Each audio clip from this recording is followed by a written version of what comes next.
Hello guys, कैसे हैं आप सब लोग। आई होप कि सभी यहाँ पर अच्छे होंगे। तो आज हम जा रहे हैं एसटी जॉन चर्च, जो कि मेरठ में स्थित है। तो मैं और मेरा छोटा भाई जा रहे हैं। तो इस समय तो हम तैयार हो चुका हूँ रेडी, और बज चुके हैं इस समय दोपहर के कम समथिंग 1 या 1:30 बज रहा है। तो हम दोनों फिलहाल अभी जा रहे थे, क्योंकि शाम के समय हम गए थे, 2-3 दिन पहले गए थे, पर उस समय व्यू अच्छा नहीं आ पाया था। तो आज हम जा रहे हैं, दोपहर 1-1:30 बज रहा है। तो समथिंग हम खाना वाना बना कर चुके हैं और खाना खाते हैं सीधे और निकलने वाले हैं एसटी जॉन चर्च। तो आप हमारे साथ बने रहिए। मेरा भाई तो रेडी हो चुका है, मैं भी रेडी हो चुका हूँ, बस वो सिर्फ बाइक पे कपड़ा मार रहा है। तो हम दोनों इस समय निकल रहे हैं। तो आइए अब चलते हैं एसटी जॉन चर्च।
तो गाइस फाइनली हम पहुंच चुके हैं एसटी जॉन चर्च।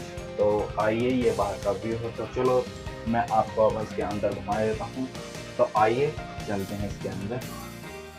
सारी की सारी बातें हम आपको बताएंगे जो आप जानना चाहते हैं।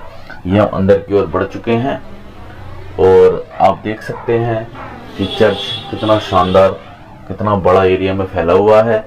ये आप बोर्ड देख सकते हैं। ये भारतीय पुरातत्व सर्वेक्षण द्वारा संरक्षित स्मारक है।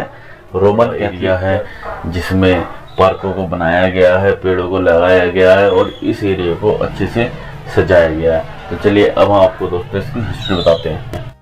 सरदना चर्च के बारे में मौजूद दस्तावेजों के अनुसार इस चर्च का निर्माण कार्य वर्ष 1809 में शुरू हुआ।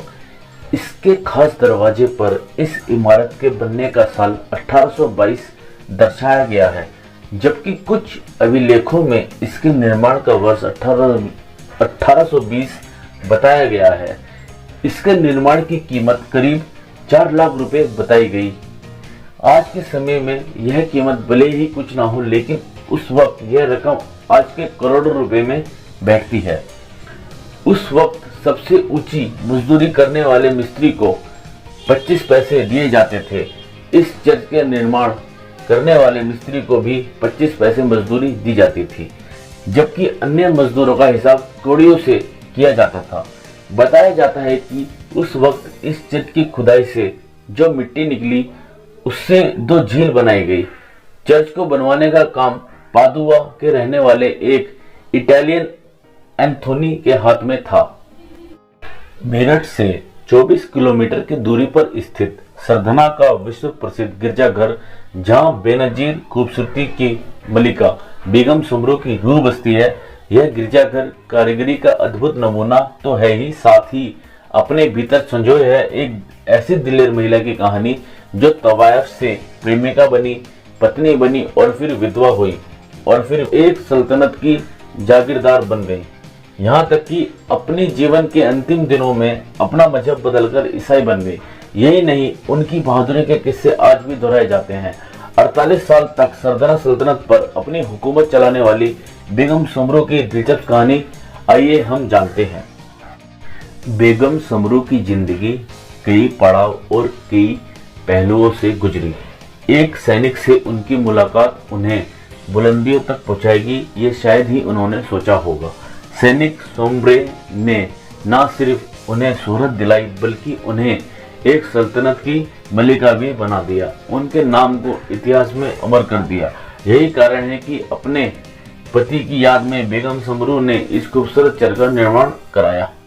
सरदना स्थित बेगम समरू के चर्च की इमारत बेहद ही खूबसूरत बनाई गई है।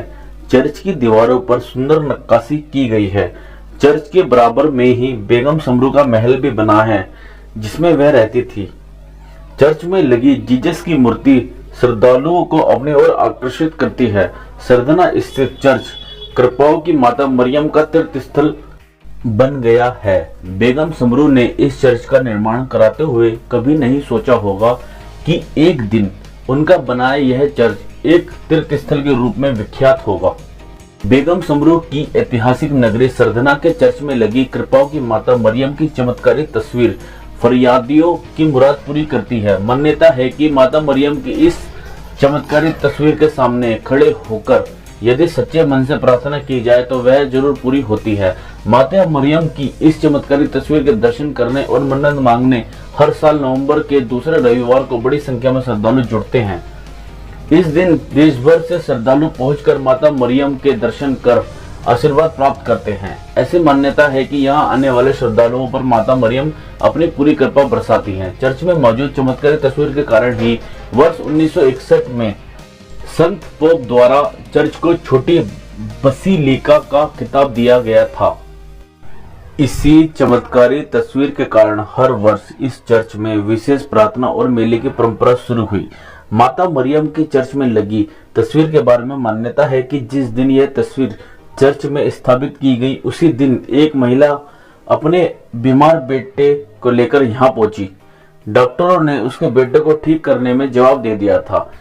बताया जाता है कि इस महिला ने अपने बीमार बेटे को चर्च में लाई गई माता मरियम की तस्वीर से छुआ और उसके ठीक होने की दुआ मांगी। तभी एक चमत्कार हुआ और उस महिला का बीमार बेटा कुछ ही समय में ठीक हो गया। अब हम आपको बताएंगे बेगम समरू की पूरी कहानी। ये कहानी शुरू होती है दिल्ली के चावड़ी बाजार से, जो 16-17 के दशक में तवायफों का मोहल्ला हुआ करता था। 1767 में सैनिक अक्सर मनोरंजन के लिए इस जगह आते थे। इसी दौरान फ्रांस का एक सैनिक वाल्टर रेनहार्ड सोम्ब्रे भी लड़ाई के बाद दिल्ली में रुका हुआ था।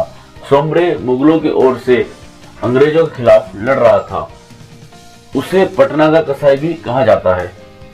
एक दिन वाल्टर सोम्ब्रे भी चावड़ी बाजार के रेड लाइट एरिया में एक कोठे पर पहुंचा, जहां तबले की धाप पर थिरकती नाजुक कद काठी की एक खूबसूरत लड़की पर उसकी नजर ऐसी बंधी कि वाल्टर हमेशा के लिए उसी का हो गया। 14 साल और 4.5 फुट की उस खूबसूरत नैन नक्श वाली लड़की का नाम था फरजाना। यहीं से फरजाना की जिंदगी बदलने शुरू हो गई। फरजाना भी वाल्टर से प्यार करने लगी। जहां भी वाल्टर जाता फरजाना साथ जाती। वह सोम्ब्रे के पार्टनर के रूप में रहने लगी। लखनऊ, रुहेलखंड, भरतपुर और आगरा सहित वह हर जगह सोम्ब्रे के साथ गई और लड़ाई में हिस्सेदारी करती रही। इसी दौरान लोग उन्हें सोम्ब्रे के अपभ्रंश के रूप में समरू बुलाने लगे। उसके बाद मुगल शासक शाह आलम द्वितीय ने वाल्टर को यूपी के सरदना पर जागीरदारी दी और जागीरदार बना दिया। शाह आलम द्वितीय ने उन्हें तोहफे में दिल्ली में एक महल बनाकर दिया था। हालांकि आज यहाँ बैंक है, लेकिन पुरानी इमारत आज भी इतिहास की गवाह है। वाल्टर के साथ फरजाना मेरठ के सरदना आ गई और वह अब बेगम समरू हो चुकी थी। लेकिन 1778 में वाल्टर की अचानक मौत हो गई। इसी दौरान शाह आलम द्वितीय और तकरीबन 4000 सैनिक की रजामंदी के बाद बेगम समरू को सरदना का जागीरदार बना दिया गया। पति की मौत के 3 साल बाद फरजाना ने ईसाई धर्म कबूल कर लिया और जोहाना नोबोलिस सोम्ब्रे बन गई। 1822 में बेगम समरू ने अपने फ्रांसीसी पति की याद में सरदना में विशाल कैथोलिक गिरजाघर का निर्माण कराया। इटली के कलाकारों ने उस वक्त 2700 सोने की मोहर लेकर पत्थरों पर इन जीवंत मूर्तियों को उकेरा। एक जमाने में सरदना स्टेट का इलाका अलीगढ़ से लेकर सहारनपुर तक हुआ करता था। दोस्तों, जैसा कि आप मेरी वीडियो में देख ही चुके हैं कि ये चर्च कितना विशाल है। इसका एरिया आप देख ही रहे हैं कितना विशाल एरिया में फैला हुआ है। कितने लंबे लंबे चौड़े चौड़े बीमों के ऊपर इसके लेंटर को टिकाया गया है और किस प्रकार इसको इतना भव्य बनाया गया है।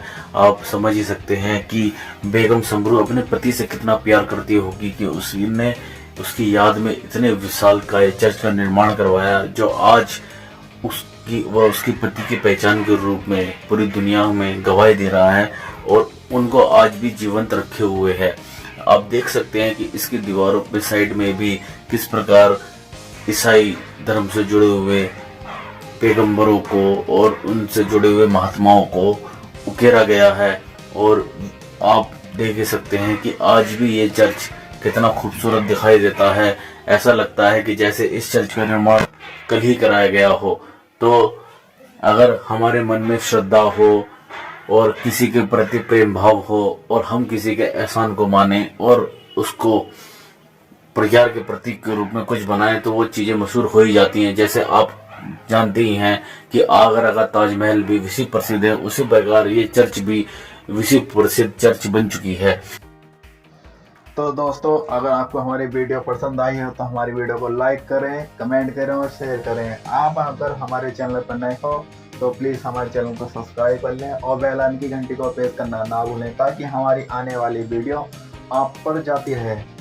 तो दोस्तों, आपको हमारी वीडियो जैसी भी लगी हो तो प्लीज़ आप हमें कमेंट करके बताइएगा और मैं आपके लिए ऐसी नई ब्लॉग लाता रहूँगा।